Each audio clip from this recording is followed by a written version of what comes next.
Welcome back to The Growth Show. I'm your host, Whitney Bateson, and today I am thrilled to introduce Dr. Annie Cole. So Dr. Annie Cole is an expert money coach and financial educator who teaches women how to master all areas of their finances, from budgeting and paying off debt to investing, building wealth, and retiring early. In her 20s, Annie was a burnt out social worker struggling on a $26,000 a year salary. By her 30s, she had climbed the ladder to a vice president role, invested over $350,000, owned $1 million in real estate, and cut 20 years off her retirement date. She now runs her own coaching business, Money Essentials for Women, and inspires women to step into new levels of money mastery confidence. Now, in today's episode, Annie is going to talk to us a little bit about money. We're definitely going to have some conversations about that. And then we're really going to dive into another area of expertise that Annie has, which is all around marketing and generating leads for your business and really fixing that one side of the money equation. Yes, you can be saving money, but you need to be making money too. So how can you be working effectively, efficiently in your business to be generating more income through marketing? So she has so many ideas. I can't wait to share all of them with you. Let's dive into the episode. Hi, Annie, and welcome to The Growth Show.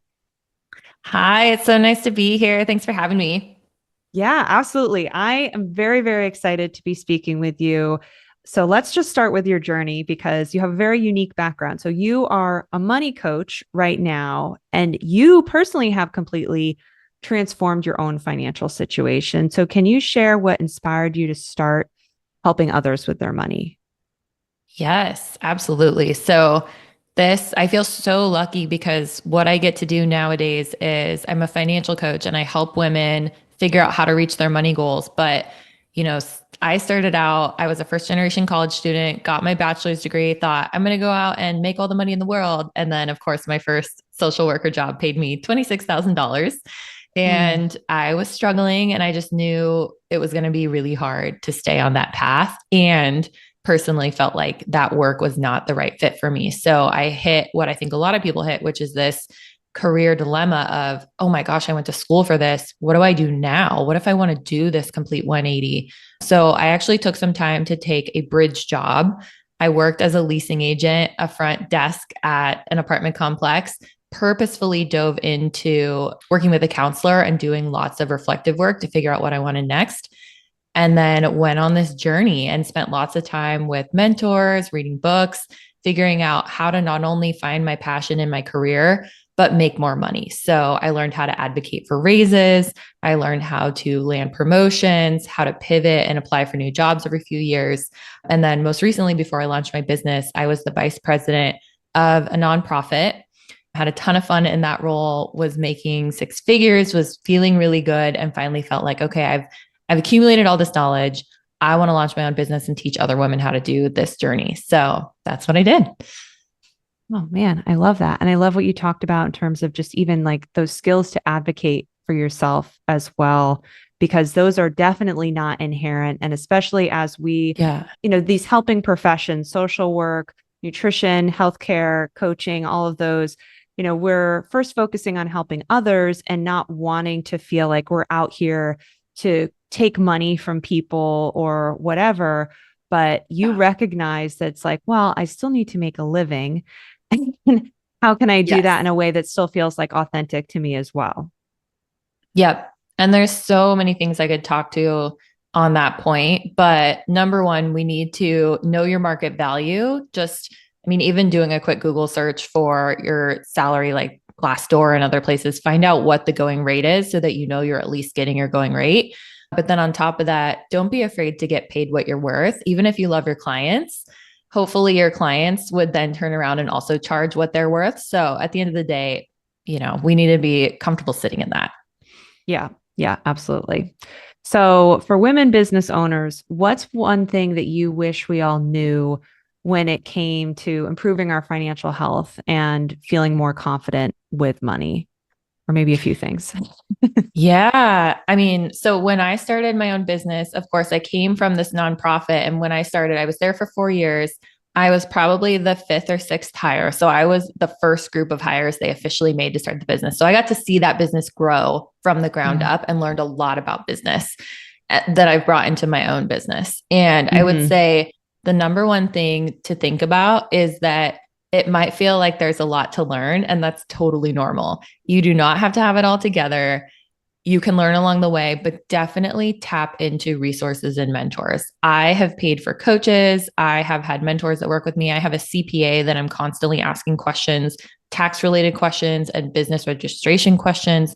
So when it gets to the technical stuff, don't feel like you have to go it alone. It's going to be way worth it to pay for an expert to help you so that you don't accidentally make a mistake or, leave money on the table. For example, if you're working with a CPA, you might have to pay a couple $1,000s for them to help you with your taxes, but ultimately you might save thousands in taxes. So those kind of things I think can be a little hard at first to spend the money on, but they're definitely worth it.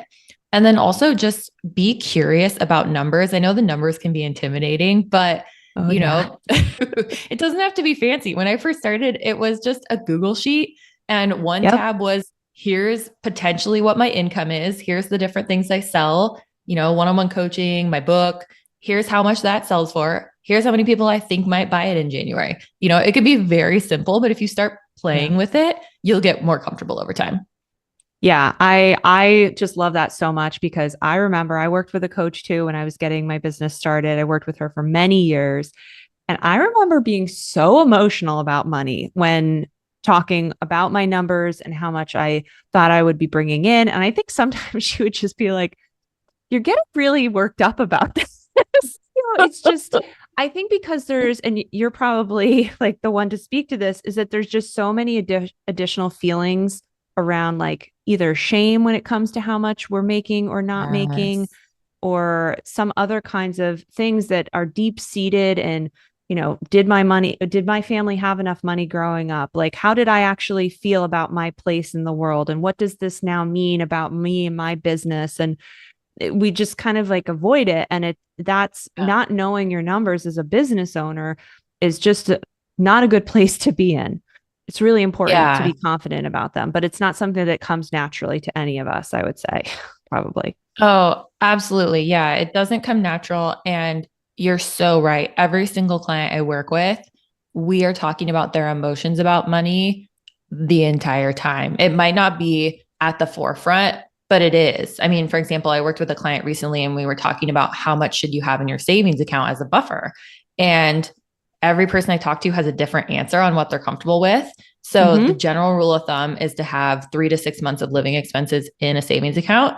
Some people have less than that because they like to invest their money so that they're building interest on it.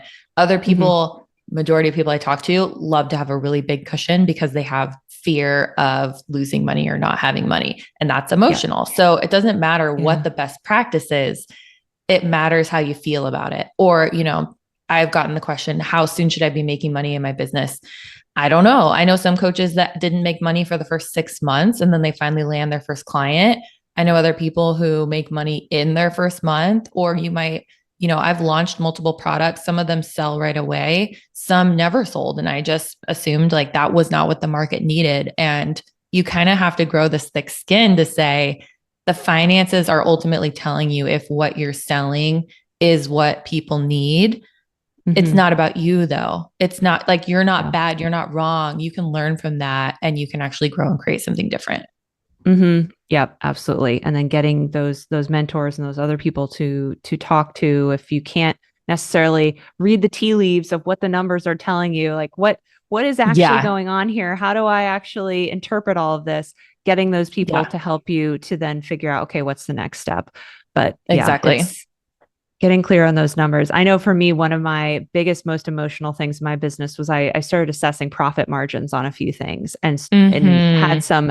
a lot of shame and embarrassment that I had been operating not knowing my profit margins and then not managing them the way I then was Googling what standard numbers should be and all of that. Yeah. And it's like beating myself up for going through the work of figuring it out and actually being aware of it. And It's, Yeah. I look back now and I'm like, man, that was a tough journey, but it was necessary, and it's allowed me to be a stronger business owner, and continue to just be learning about numbers. So Yes. I'm so glad you shared that. And I also, for anyone listening, whether you're male or female, but especially if you're female, we were not taught any of this. Like, this is so foreign. There's such a low percentage of entrepreneurs out there that are successful that are females. So even if you are doing the work and you feel lost, oh my gosh, congrats to you for taking the risk and learning all these things, because I just think it's incredible that we're doing all of this, we're figuring it out. So when you feel like it's hard, just know you're doing a hard thing, but you're moving forward, and every yeah, little thing counts. Like, yeah, figuring out your profit margin. That's probably not the first thing anyone thinks about when they start a business, but then you finally you get just gotta there, sell. you learn it. Yeah, you Yeah. move on to another thing. Yep. Yep, exactly. Yeah. Well, let's talk then about one of the biggest part of generating income potentially in a business is doing our marketing, and marketing Yes. and can feel very overwhelming to many of us. And so how should business owners go about and think about creating a marketing plan and budget potentially when they're just starting out?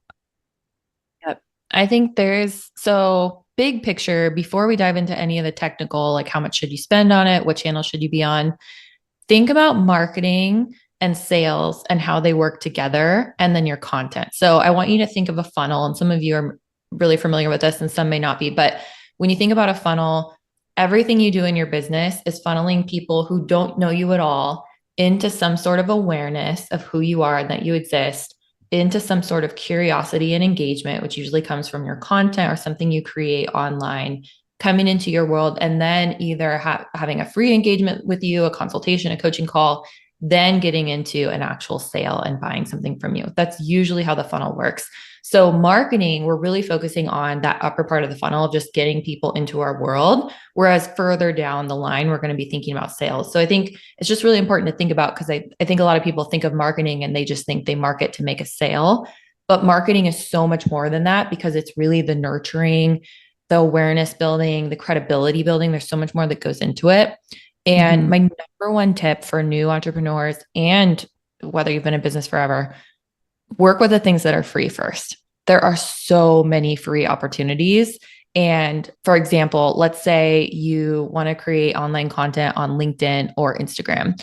If you were to immediately jump to start running ads and paying hundreds of dollars a month, you don't know yet what messages are going to resonate with your audience. You don't know yet if you should have them funnel from an ad to a consultation call, if they would want to read a blog post first. You want to kind of get a sense of what messages resonate and what your funnel should look like. So the free content is best, because that's where you're going to get to do your testing for free. Then I Mm-hmm. think of advertisements or paid methods as like gasoline. You're pouring gasoline on what's already working and blowing up your exposure. So yeah, leverage the free things first. Yep. Yep. Just like that organic traffic that can be coming in, things that you're not having to just pay, and do ads for. And yeah, I can speak for Yeah. myself.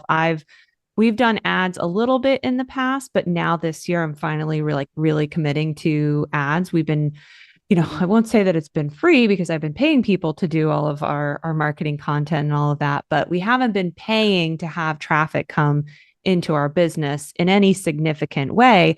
And I just completely agree with you. That is, you can't be starting to pay money for getting leads into your business and traffic if you don't even know what is the benefit of that traffic. Like how much do you expect, for 100 leads coming in, do you expect them to convert at 5%, at 1%?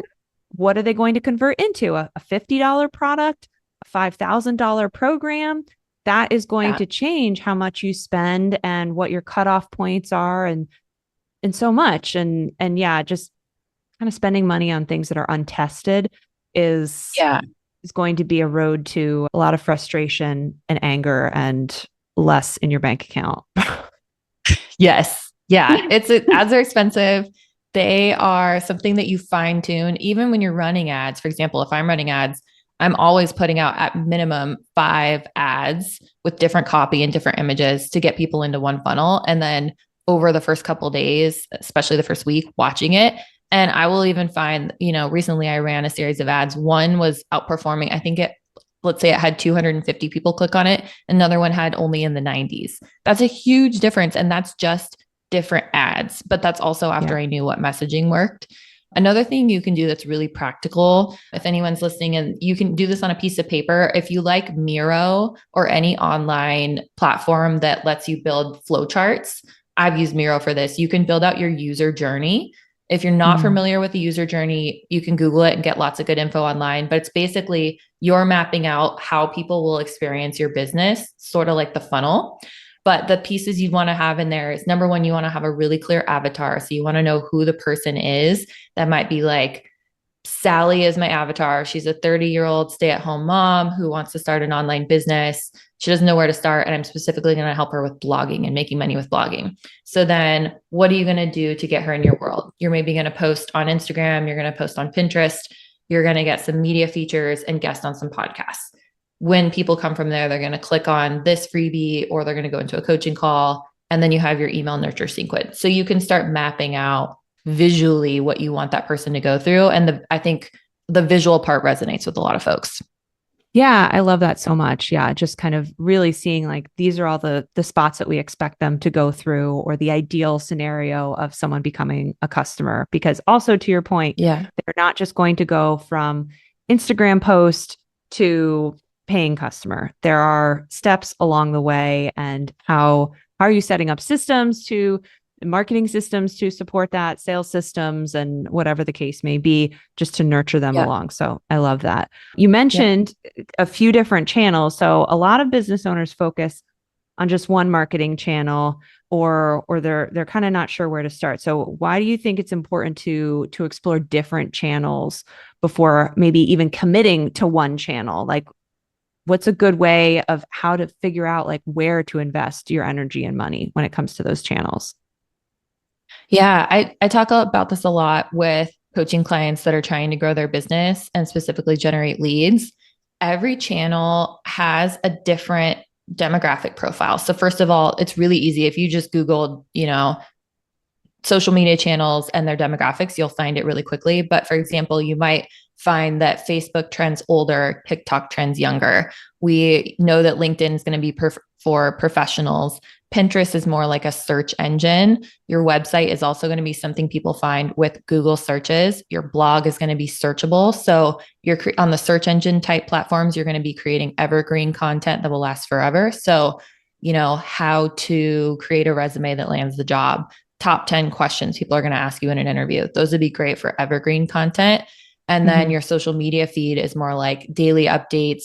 You're building a following, you have a community. You also, on the community end, might build some sort of online community itself. So you could have a school platform, you could have a Facebook group, a LinkedIn group.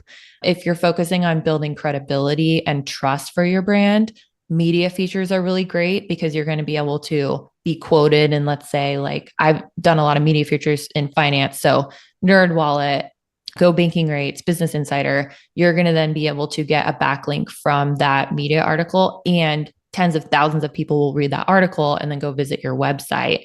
And now they're trusting you because they saw you on this other credible site. So it kind of depends, think about your audience, think about how each channel works and how you can leverage it. And so that's why I encourage folks to pick at least 3 or 4 different things they're working on and then measure the output. So if there's lots of ways to do this, but see, are 80% of your clients coming from LinkedIn, or are a ton of clients coming from your media features? Podcast guesting is also a huge one because it builds like, know, and trust really fast. People spend 30 minutes listening to you. It's almost like they got a free consultation call with you. That's getting them further along the funnel than just seeing an Instagram post. So that's going to be a better nurturing feature than an Instagram post. So yeah, that's why it's so important to explore them, because they have so many different benefits. But I love what you mentioned too about measuring the outcomes, because I think that can be, I'm guilty of it. Hand raised. Like, I will do something. And I even like, I did this one thing and someone was like, well, how did it work for you? Like, what did you find that it worked? And I was like, to be honest with you, I did not measure the results so much. Yeah. I think it was good, but that's something I'm going to work on. And, Yes. that it happens to all of us, but Yeah. just kind of like we talked about, like the numbers, getting comfortable with your money. It's also getting comfortable as soon as you can. What can you be tracking so that you can be seeing what's actually paying off? Yep. And there's three main ways. I'll just give this practically really quick for folks if you're like, well, how the heck do I track something?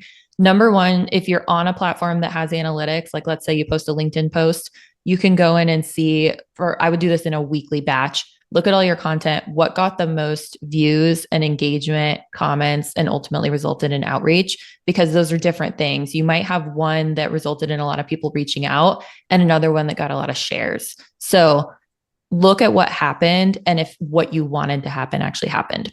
Number two, there's this thing called UTM links. So you can set up specific links in a URL to show where someone came from. So you can have one landing page, but you can see if someone came from Pinterest, if they came from a media article, if they came from a podcast. So you can start seeing what the outcome was. And then the third thing that's a little less technical, you can just know, okay, my podcast came out on this date. I'm measuring the number of signups for that 2-week period after that came out and compare that to your average. That's great. Yeah. We're just starting to do the UTM links now because it's the same thing. We're like, we don't know where these people came from. Like, it's great that they downloaded our lead magnet, but we don't know. Is it a podcast? Was it some other event? So yeah. And I don't think that they're terribly difficult to set up. And it's just, I think first, if you're just getting started, getting some of these systems in place, getting them rolling, it's better to have leads coming in than necessarily knowing where they're coming from. But then the next step would be to then drill in a little bit more and say, okay, how can we refine our tracking so that we can act more on the results of all of this and make data-driven decisions on what we're doing in our marketing. So yeah, that's great. And then I think even, again, going and like, well, if you got to start from somewhere, even asking on your form where people are submitting for a call, where did you hear about me? Just don't make it required. Put it at the bottom before people hit submit, last thing. And that's just also a great way just to find out too. And I love everything you said about measuring different things, because the vanity metrics, people can sometimes, how many likes and all of that, but shares show that people actually cared about your content enough to share it with their network. And then, did the thing that you want to happen actually happen? Because that's really the point of all of this too. Yeah. So absolutely. I don't know about you. In the beginning, I was all about the vanity metrics. I just wanted everyone to like it. And I thought I wanted to go viral. Please like me. It does not matter. Nowadays, I make sales and get leads, and I barely ever even look at the number of likes. Like, I'm not even looking at that stuff. I'm just seeing if it resulted in ultimately further down the funnel. And it feels way better. It's so much, I don't know. It just feels better. Yeah, right. Because there's a difference between being an influencer where you just need to have that volume, similar to, I talked to some of our clients about blogging, and there are websites where the blogs just need to get a high volume of traffic because they're doing ads, they're doing affiliate links. That's how they're making money. But for most of us, when we are selling a service or selling a higher ticket product, it isn't necessarily about just getting as many people as possible to see what it is we're doing. We want the right people to be finding it. And then we want to see that they're actually taking the action that we want them to take. And if they're not, if you're getting 1 million views on your, I've heard people talk about this too. Like, okay, you had this reel that went viral, had 1 million different views on it, but you hadn't actually thought through, okay, well, mapping that customer journey, what do I want people to do from my content? And if if you didn't include that, or it wasn't really aligned to your marketing strategy and your sales goals, then it was a nice thing, but it's not going to do anything for your business.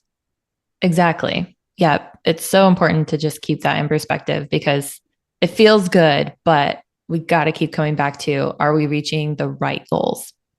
Yeah, absolutely. So basically using the goals of our business, looking at the demographics of some of these platforms, testing out a few, seeing what's going to work, You don't need to be reinventing content for all of these things either, I would say. If you want to have a blog post, you mentioned evergreen content, you have a blog post, have it go up on Pinterest, it's on your website, and then repurpose that into an article that you put on LinkedIn or a post on LinkedIn, or, if you decide Instagram is where you're supposed to be. So we're not saying that you necessarily have to become like a maven in all of these different places and putting out a lot of content, but putting out strategic content and then seeing what's working. Yep, absolutely. I actually have a process I do that I teach in my online program too, that it's in a spreadsheet. I'll come up with a hook or a topic that I know resonates and the caption, and then I'll use ChatGPT to turn it into about 7 other things. So that way it's an email, it's a Pinterest caption, it's a LinkedIn. And so from there, I literally can just edit it because I love AI, but make sure that it's personalized. So I'll review each thing really quickly, make it personalized, and then I can just post into my templates. And there we go. It's like 7 timesing the one thing I created. It's so easy. Oh, I love that. Yeah. AI for the win. Yes. Sure. And so, you have so much knowledge in terms of what you've done. So you've built a successful coaching business yourself. What role did marketing play in that growth, and how do you make smart decisions to hit your goals while staying on budget and feeling good about what you're spending on marketing? I started my business in June of 2024, and now it's January 2025. So it's been about 7 months. And at first, I was just a solo shop. It was just me. I was doing financial coaching. I had some courses. I did one-on-one coaching. I had a budgeting template and my book. So I had quite a few different products. And then over time, I did exactly what I'm saying. I started dipping my toes in every single realm. So I was doing podcast guesting, landing media features. I was on all the social channels and then running some ads. And I got it up to the point that I had about 500 leads a month. And I personally was like, okay, everyone was coming in and saying, I want financial coaching and I want it at all these fringes. Like I want career coaching, I want financial coaching, I want business coaching. And I had this vision that, okay, I want to create a directory of coaches so that I actually can refer people to an expert. So what I did in November, I made a little pivot in my business, started bringing people in. I now have a directory on my website. You can go check it out and find all these experts. So whenever a lead comes into my world, they actually get assigned to a coach. So I do very little one-on-one coaching these days. I just run my marketing program and I do all the marketing to get these coaches leads. So we've been hitting 500 leads a month for about 4 months now. And it goes out to these, 30 coaches. They just get all the leads. They get to work the leads. And then I just, naturally fell into figuring out how this worked. And so now I'm teaching other coaches how to do the same because it was so hard for me in the beginning. And then once it clicked, I thought, I want to teach other people how to make it click. Yeah, absolutely. I will definitely say, I think for most people, that's where they struggle, is getting those leads, the sales and marketing process. Even though you've broken it down today and talked through how to do it, it's still executing it and implementing it and getting all of those things working and then doing it consistently. Because like we talked about too, okay, you're not seeing necessarily the results.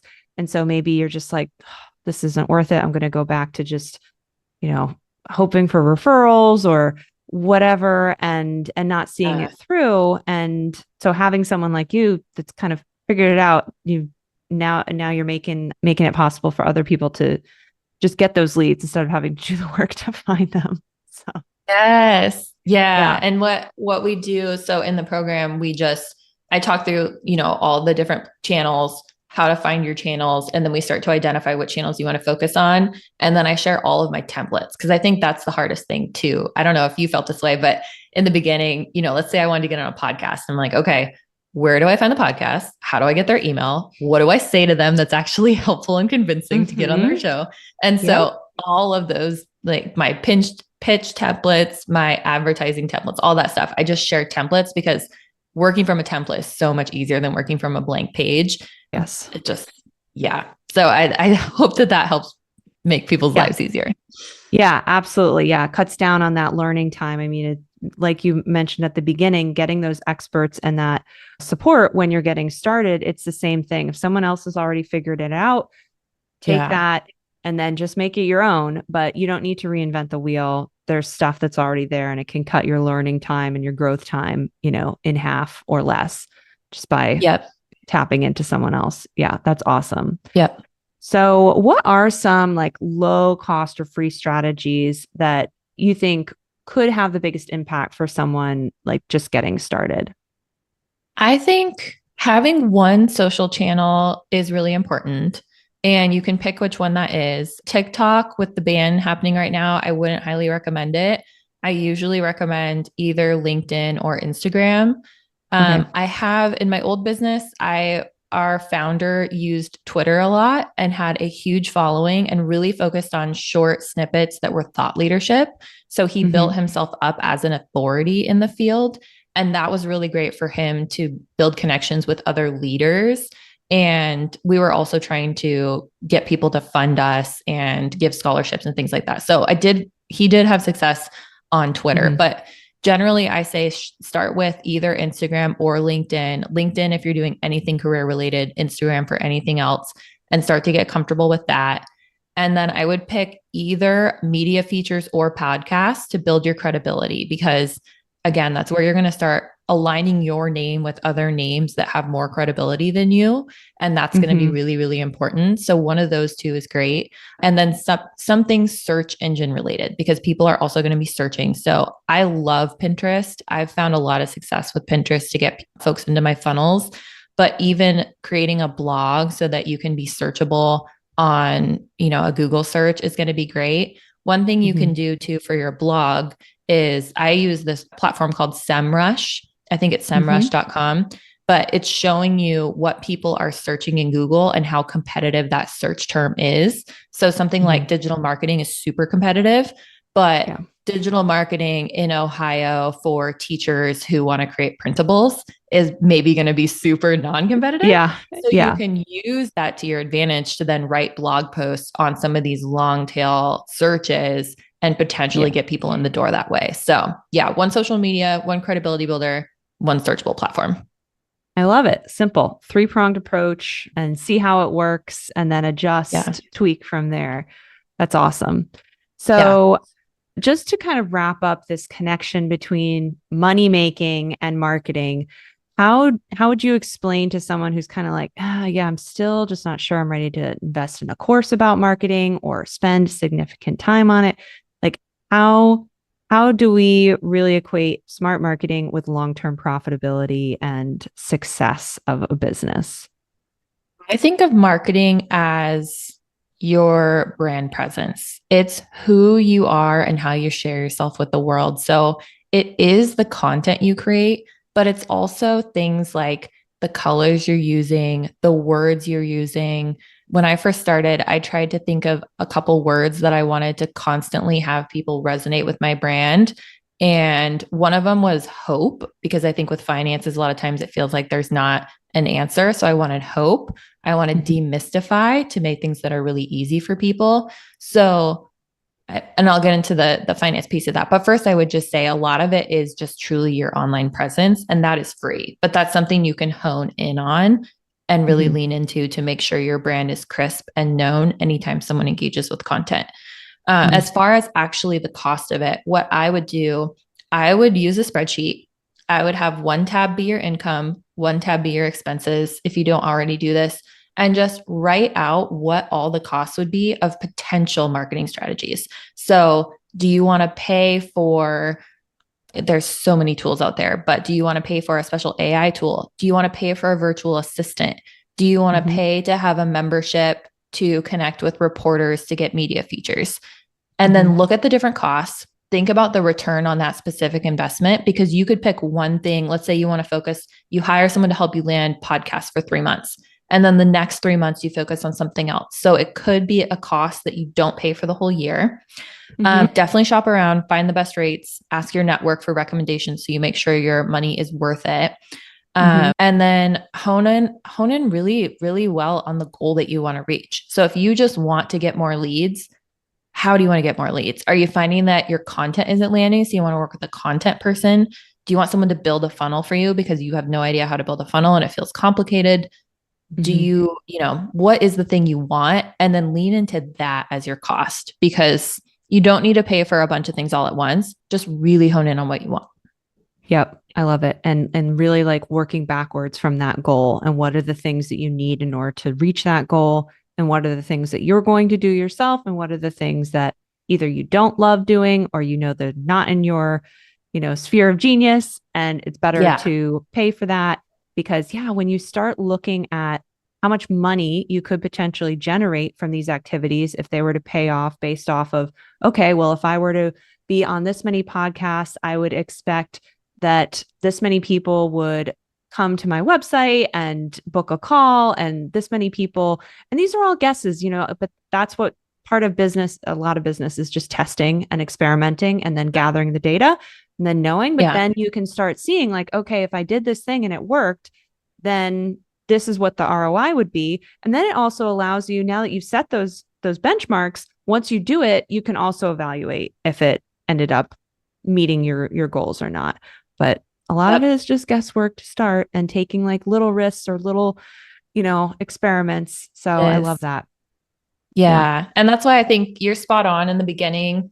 Most entrepreneurs, you're spending your time. You're not spending money, you're just spending time. And the time is the best part because you get to find out what is in your area of genius because a lot of it's new. So, like for me, I love marketing. I fell in love with it. I love doing that part of work. Some of you are going to find I don't want to do it, but I at least know what's working. So, if I can, and even figure out your hours and the cost. So, if you say I'm spending 8 hours a week doing marketing and I want to outsource it, if I gave up 8 hours, but I could get 8 more clients and do 1 hour, 8 1 hour sessions at this price, I could still pay for someone else to do all my social media posting. And that cost is going to be slightly less than the clients I bring in. Plus, they could do a little bit more and actually bring me a few extra clients. Those are the kind of calculations you can start doing, just like you said, to project, make guesses, and then see what works. Mm-hmm. Great. Love it. So you have just been filled with so much information. Where can people go to learn more from you? Maybe even enroll in your program? Tell us all the things. Yeah. So everything you want to know, if you want to reach your financial goals, go to the website. There is just jam-packed with free resources, paid resources, and expert coaches. So it's money-essentials.com.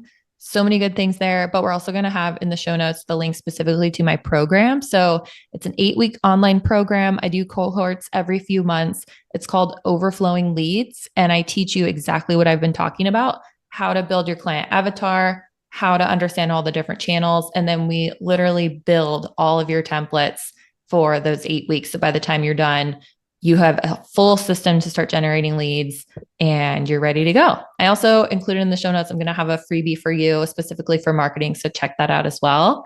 Yeah.